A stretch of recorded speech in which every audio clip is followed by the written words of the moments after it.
In today's episode, we will be interviewing Dave Sim. Abe, cue the music.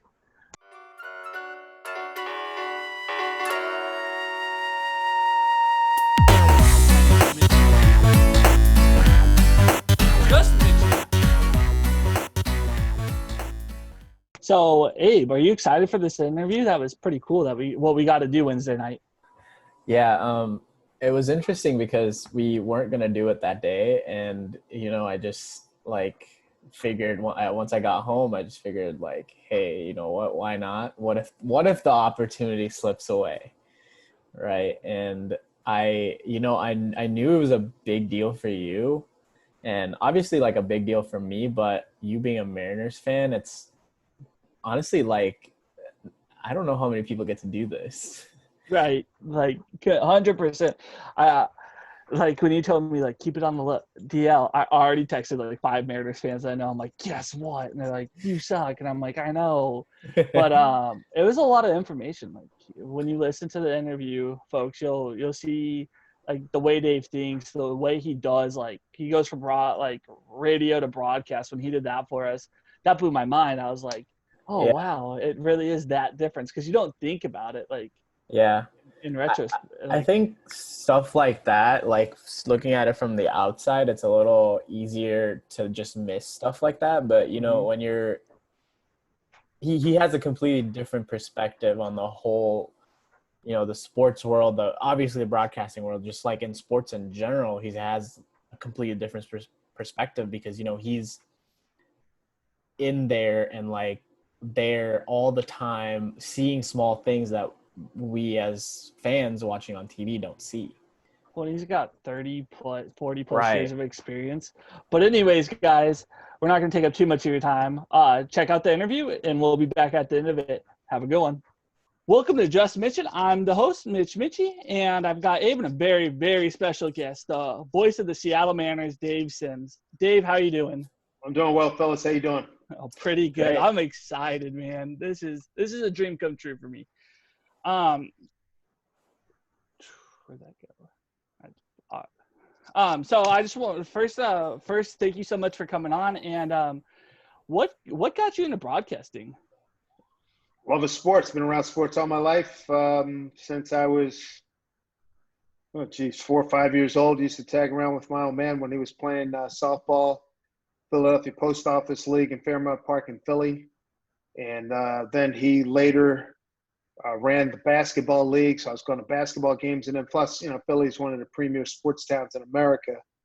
And, as a young kid, I was going to see Eagles, Warriors, and Phillies games as a kid. So I got to see most of the icons of the late 50s and the 60s when I was growing up. And somebody said, listen, and I was a decent athlete, but he said, hey, not many guys make the pros, but hey, maybe you can jump in and do something in sports media.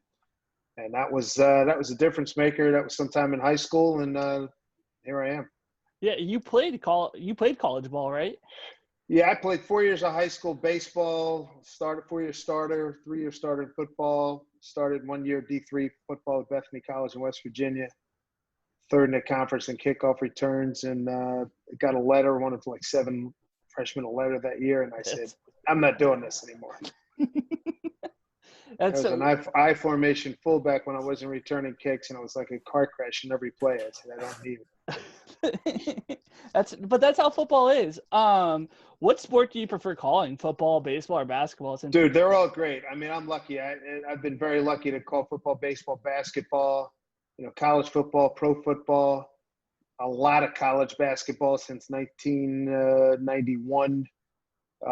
Football, did a few, I did the Knicks pregame show, did the pregame, halftime, and postgame show for 6-7 years. Got to meet a lot of my basketball idols, and I've been blessed. I've had a hell of a run. Who are your basketball idols? Oh God, we don't have enough time. Wilt Chamberlain, Bill Russell, Jerry West, Oscar Robertson, Larry Bird, Magic Johnson, Michael Jordan, Julius Erving, Charles Barkley. I could go on. I like the Luka Doncic kid with Denver this year.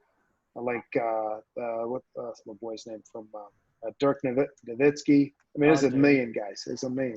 I'm a diehard Damian Lillard guy. I'm from Portland, been a Blazers fan my whole Makes life. sense. Yeah, So makes sense. I love Bill Walton. Love Bill Walton. He's probably one of my favorite college broadcasters when he does the Pac-12 games. Some people don't like him, but I like how he goes on his goofy. Yeah, he's different. And once you accept the fact that he's a little bit different, he's very smart. Yeah, he goes off on tangents, but he gets it back. And you guys are a lot younger than I am. You should go back and look at highlights of him at UCLA.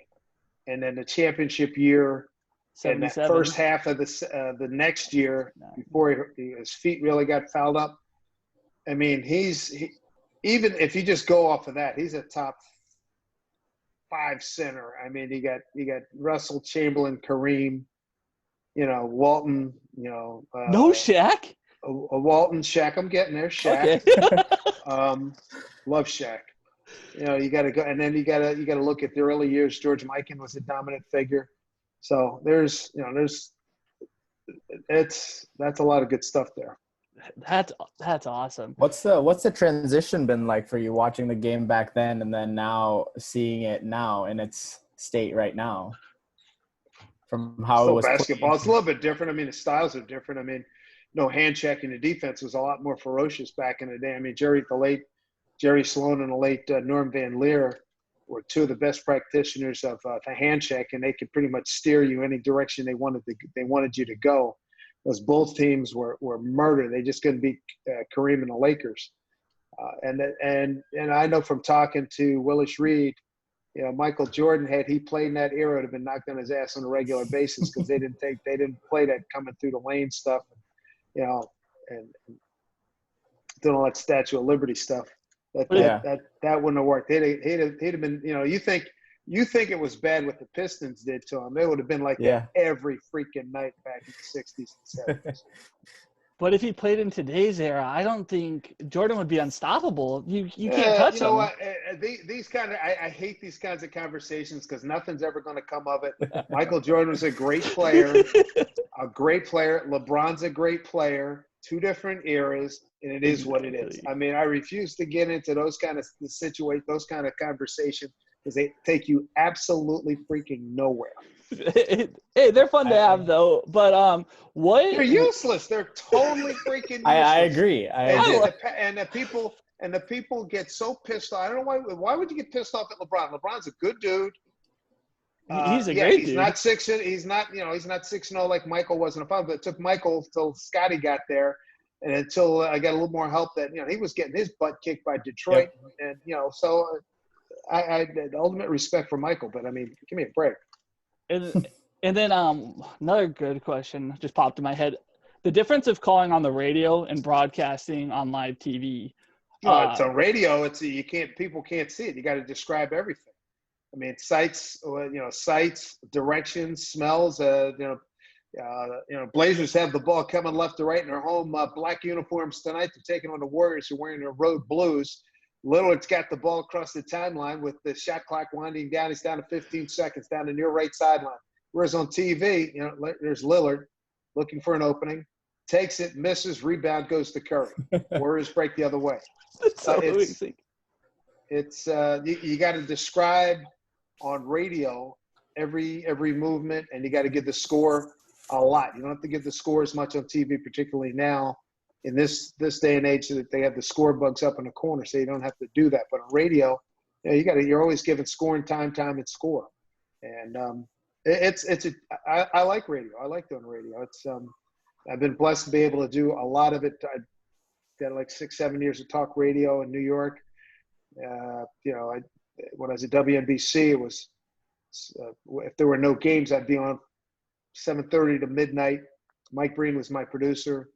We'd be on 7:30 to midnight, and usually around 9 o'clock, I'd be in 40 states, 50,000 watts. Whoa! And WFAN was I used to do 10 to 1 and 10 to 2 with Ed Coleman. And matter of fact, July 4th weekend, we did Saturday and Sunday. It was reunion weekend for FAN. That's for crazy. Sports station. Yeah. What advice do you have for 2 guys who are just getting into this? This is going to be episode number 3 for our podcast. Well, you got to get your reps. You got to practice, and then you got to get your stuff out to.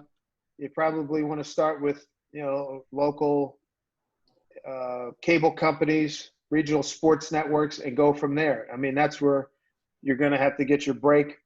And you might have to, go to somewhere, a small market, like, how many markets we have. You might have to go to a market that's number 125 in the middle of nowhere. And as somebody told me, I had to eat sandwiches for a year, but you get to learn to do everything on the job. And you gotta want it. You gotta be unbelievably hungry. You gotta be very passionate about being in this business. You're gonna take your lumps. You're gonna get rejected, and you just got to deal with it. And if you want it, you fight through it and keep on pushing. That is excellent advice. Thank you so much. What made you choose the Mariners job? Was it just I didn't choose the Mariners. They chose me. The job was opening when Ron Fairley retired. A guy who's now my boss, Kevin Martinez, I'd known him since he was a student at Syracuse. I used to do liners for him. He and my brother-in-law, they did a radio show out at Syracuse University, and job opened up was right around Halloween of 2006. And I sent him my resume and tape, and beat out like 100 guys. That's awesome. Well, what's it like filling Dave Newhouse's shoes? That's big shoes for Mariners. I don't fans. Look at it that way. He was here. He had a great run. I was here when he was still very much alive.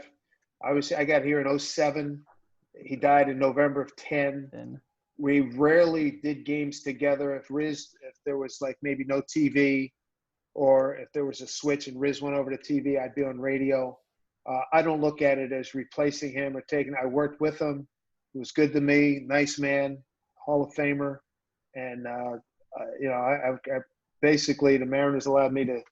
They didn't put any pressure on you have to replace Dave or any of that kind of stuff. Hey, we like what you do. We want you part of the team. Come on in, and there it is. It just so happened that he was here when I was here at the same time.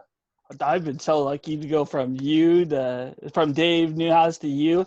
It's been amazing as a Mariners fan because I love both of what you guys do with your work. So where do you think the Mariners are going to do in this crazy 60-game season? I have no idea. I'm not even going to venture a guess.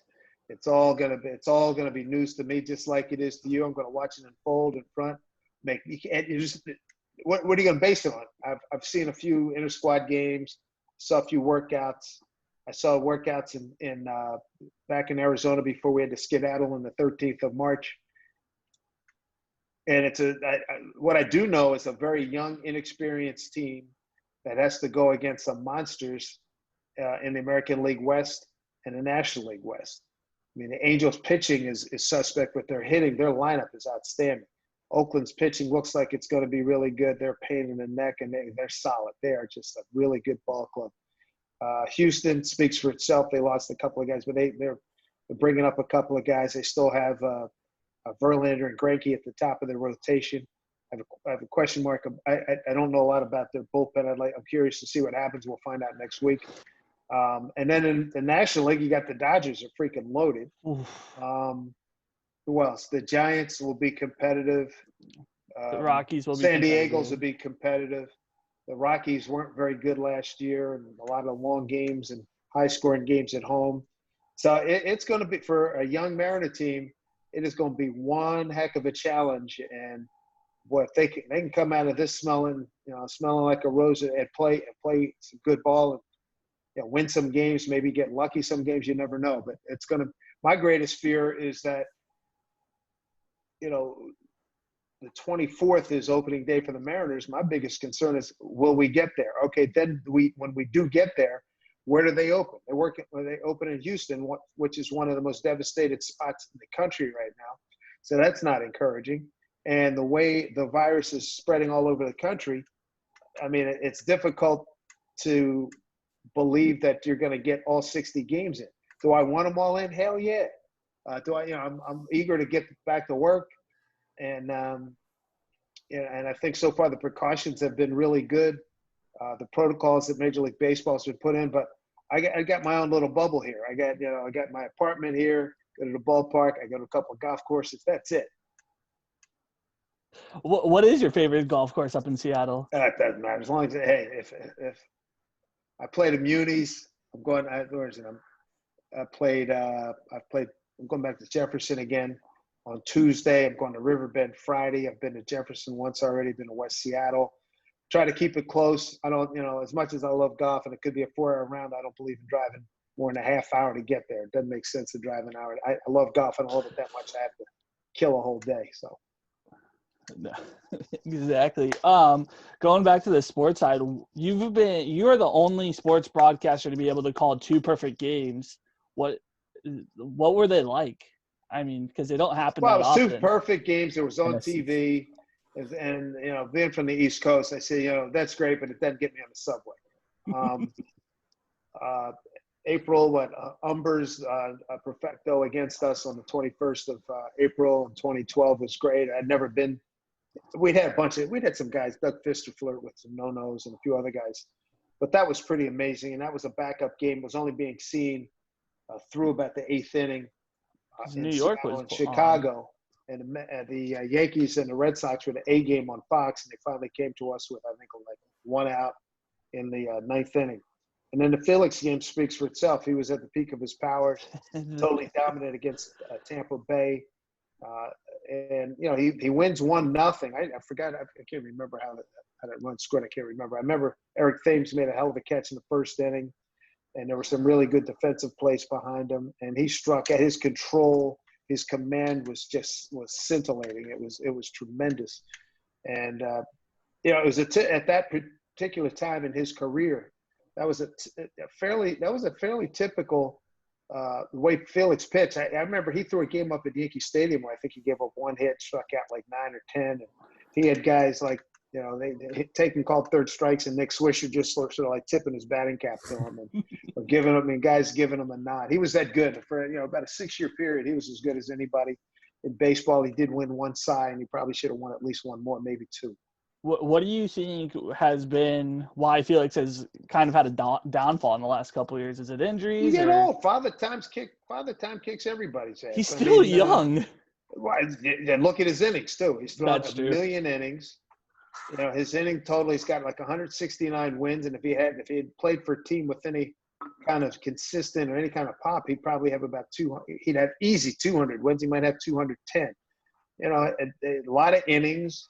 A lot of fastballs back in the day. That his fastball doesn't register the way it did. He's got the good change. He looked good with the changeup. He looked good with the breaking ball in the spring. But he shut it down for this year. So I'm hoping that he has a rebirth, and I'm hoping too that this whole pandemic thing gets solved and we can have a full season next year. But I haven't read it yet. But there's a couple of articles in the New York Times talking about. One doctor talking about things may not get back to quote unquote normal till 2022. So, let's hope not. I'm ready for things to get back to normal, especially sports. What did I ask? What's your favorite sport to call? Is it baseball, basketball, football? Doesn't matter, man. I like Anything? working. Man, I've been lucky. It's like which one of your kids do you love more? They're all great. I've had unbelievable thrills calling NFL games, college football games. I mean, when Miami was having its great run, the U, when they were having a great run with Jeremy Shockey and even before him, Ray Lewis, I saw those guys a lot when they were in the Big East. NFL, I've called 7 conference championship games, about 10 or 11 Pro Bowls, a lot of tremendous games. I did the best NFL team in the world. Who's that? Right there, Green Bay Packers. I tell you what, a lot of thrills up there. I love going to Lambeau. A lot of games when Favre was there. A lot of Rodgers. I'm a big Aaron Rodgers guy. I'm a Favre guy. I think they're both terrific, and obviously Favre's in the Hall of Fame, and Rodgers will be right behind him. I'm trying to remember what year it was. Let's see. My last year was 14, so it must have been 12 or 13. I remember doing a Brady and the Patriots went to 13. Lambeau, was 13. That was a hell of a game. I called that game. That was a Sunday night game. That was a lot of fun. Yep, that's when Green Bay went into the NFC Championship game and completely crapped the bed against Seattle. Yeah. Okay. That game, that was a heartbreaking. I mean, I'm used to having my heart broken as a Mariners fan, but that game, I've been to Lambeau once or twice. My dad's originally from Milwaukee, so that's how I got the the Green Bay He grew up watching the 60s Packers, no doubt, with Bart Starr, Jim Taylor, Paul Hornung, that whole crew. He's not that old. He's How old is he? He's going to be turning 50 this year. So Wow, he wouldn't remember those guys. That's right. No, Holy that's my Christ. grandma. And my stepdad remembers all because that. you figure 67. Yeah, that's what, he wouldn't remember that. If he's only 50. Yeah. 1969. Hell, he wasn't even born before that. No. Those guys had already had their run. 65, 66, and 67.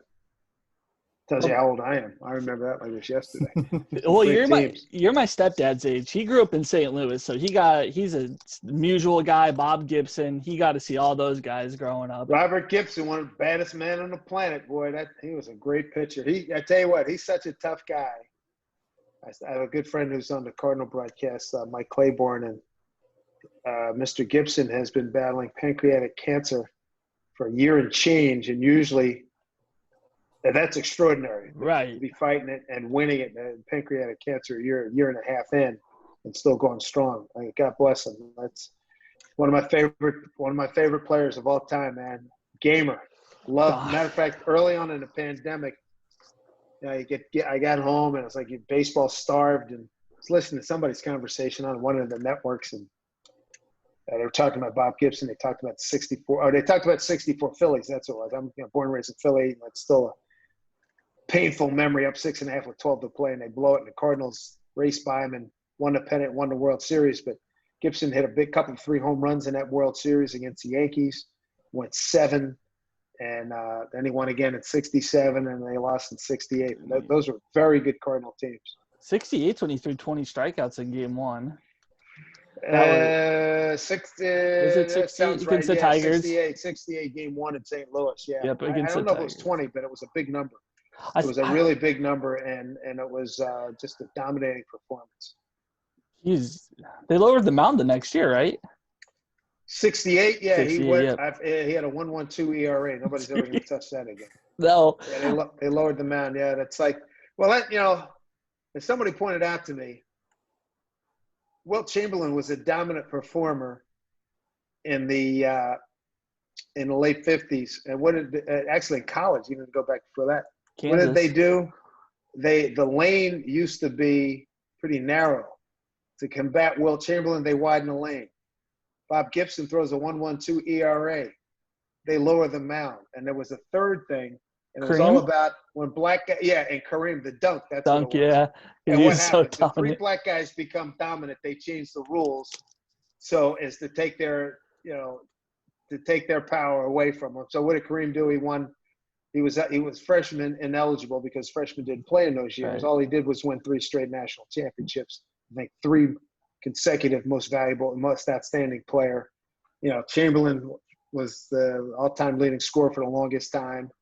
And don't even get me started on that stuff. What else you got? What else you got? Just hit me. So Mariners' big star player was King Griffey Jr. for the longest time. Do you think Jared? Is it Kalinick? Don't go there. Don't go there. Don't ask me if he's going to be as good as Griffey. Don't go there. But does he have the potential? Don't embarrass yourself. I'm trying to save you. I'm throwing you a life rope. He's not played a major league game. Why would you say that? I got asked to ask you that. One of my friends. Is he going to be as good as Griffey? Dude, only time is going to tell that. Why would you ask it? He hasn't played 1 freaking game in a major leagues yet. Dave, I had a friend. He's a good-looking player. You know how good Ken Griffey Jr. is? Phenomenal. He might be one among the top 10 players in the history of the freaking game, dude. Can't ask some guy who just turned 20 years old and say, is he going to be as good as Griffey? Please, come on. Let him breathe. Let him get a life started here. We don't have a lot out here in Seattle. Don't ask. That's you know what? Don't go there. All right, I won't. Should Bonds be in the Hall? Wow, I know. I go back and forth on that. I mean, there's no concrete evidence that he did the juice, but I know the last time I saw him, we were the home opener for the Giants, 2018, I think it was. Yeah, right. Because the next one, that was the road trip. I ruptured my Achilles. And he looked like a normal dude. And in terms of his head was a normal size, his body was normal size, and you go back and look when he was hitting all his home runs, how big he was. Yeah. But I got to tell you, you still got to hit the ball. You still got to have supreme talent Yep. to post every day and swing the bat that well, and knowing that 4 at-bats, you might get 3 really good pitches that you can hit. So, I mean, on one hand, I admire him. On the other hand, I'm like, damn, did you have to do all that stuff? Do you think that applies to McGuire, Sosa, all those guys? Yeah, also? I mean, those guys were really talented. They didn't have to do that. They really didn't. Clemens didn't. Yeah, I mean, Clemens, what did he win, like 6 or 7 size? Mhm. I mean, now his career regenerated at a time when most pitchers are, getting ready to, to retire and whatnot. But yeah, it's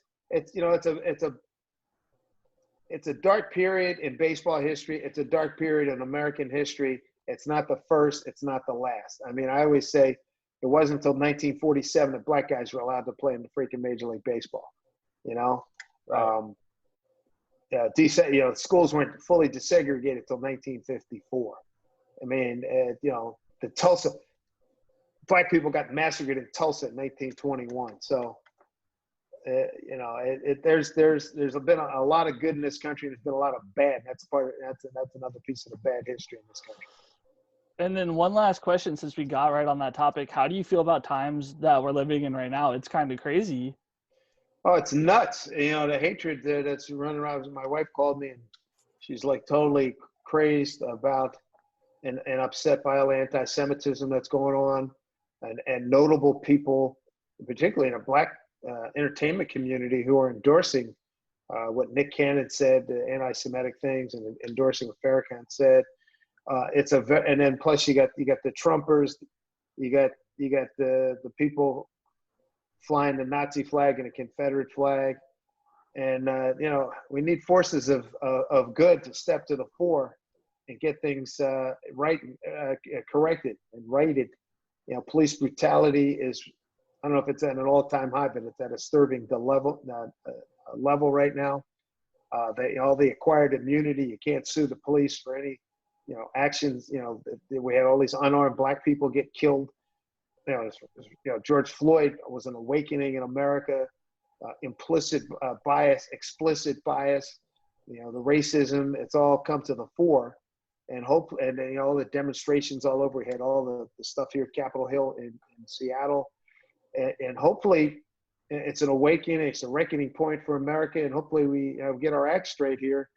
And certainly what's going on with the pandemic being just miserable, the way it's been handled, that's not been good. And hundreds of thousands of people are sick and dying. So we got a lot of problems on our hands. So that's why I'm concerned about getting to opening day baseball, and I'm concerned about, I'm ready to throw a parade if we can get to the midpoint, 30 games, and I'll really be excited if we complete the season and have a championship decided. So, these are trying times, and I always say that if you had written a novel and walked it into a literary agent or a publisher, they'd told you to get the hell out of here. There's no way this is true, and here it is, we're living it. Yeah. I guess one before we let you go, last one ended on a baseball note. What do you think is the most untouchable record that we've got? Like we've seen, Pete Rose, Barry Bonds, Ricky got Henderson. tons of records. Ricky Henderson. Real easy. That's easy. Johnny Vandermeer threw back-to-back no-nos. You need to throw 1, really? 2, 3. Yeah. That ain't happening. Not going to happen. And I think that's the most untouchable record there is. I mean, for years, Gehrig's numbers were ridiculous, and I think anybody get to it, Cal beat it. The Hammer beat Ruth's record, and then his mark was beaten by McGuire and then Barry. Mm-hmm. Pitching, was it Randy and/or Clemens? They have like 6 or 7 Cy Youngs. The strikeout record, Nolan Ryan's strikeout record probably won't get beaten because they don't let guys go through a batting order 3 times. I mean, you have your very specific individuals, your Scherzers, Strasburg, Verlander, and maybe a few other guys, Greinke, that are allowed to get into the seventh inning. I mean, the numbers tell you, and a lot of times I hate it when I see guys pulled. He's pitching well. He's going into the third time through the lineup, and they take him out. Let him freaking pitch. Yeah. That's not I'm old school. That's not the mindset anymore. But it was brought to my attention by an old timer back in New York when this question came up. Unassailable records, and he said it's easy. Johnny Vandermeer. Nobody's thrown 3 consecutive no hitters. So I build my whole case on that. That ain't gonna happen. It's tough to pitch 1. 2 is insane. 3, forget about it.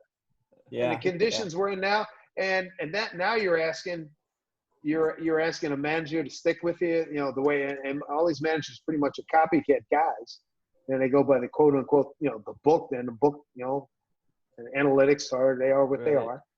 It ain't gonna happen, man. Yeah.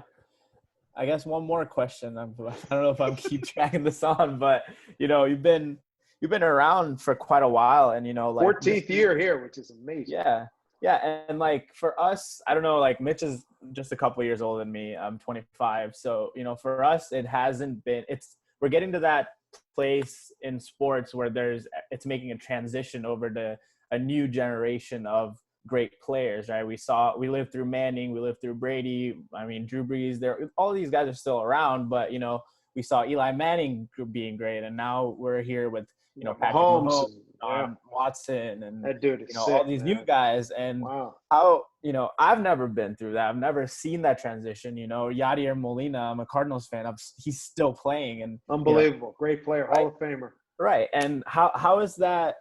I guess my fear is, do the newer guys that come into the league, do they live up to that same level of expectations that you built up over? Well, you got to give them time. I mean, you can't go in 2, 3, 4 years. I mean, you got to look at the body of work.